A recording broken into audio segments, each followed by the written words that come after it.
मनधरणी करण्याचे प्रयत्न करूनही विशाल पाटील आपल्या निर्णयावर ठाम राहिले। त्यामुळे सांगलीत तिरंगी लढत पाहायला मिळत आहे।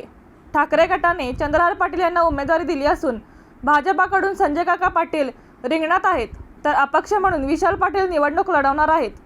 यातच सांगलीतील बंडखोरी पक्षाच्या हाताबाहेर होती, असे मत काँग्रेस नेते बाळासाहेब थोरात यांनी व्यक्त केले आहे। पत्रकारांशी बोलताना बाळासाहेब थोरात म्हणाले की काही बंडखोरे या पक्षाच्या हातात राहत नाही, त्याला काही इलाज नाही।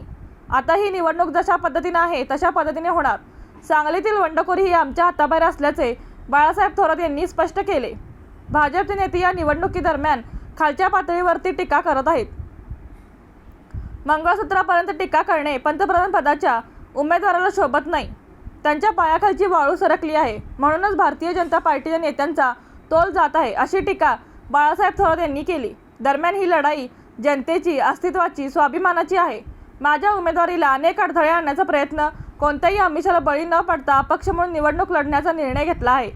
काँग्रेस पक्षाचा विचाराचा उमेदवार आहे। मी स्वार्थ पाहिला नाही। जनतेकडे आम्ही स्वाभिमानाने जाऊ शकतो। मला चिन्ह मिळू नये, माझे बॅलेट मशीनवर नाव सर्वात खाली यावे असेही प्रयत्न झाले। हे सगळे कोण करते याचा लवकर खुलासा करू, असे विशाल पाटील यांनी म्हटले आहे। रणनीती न्यूज चॅनेलला आजच सबस्क्राइब करा आणि रहा अपडेट।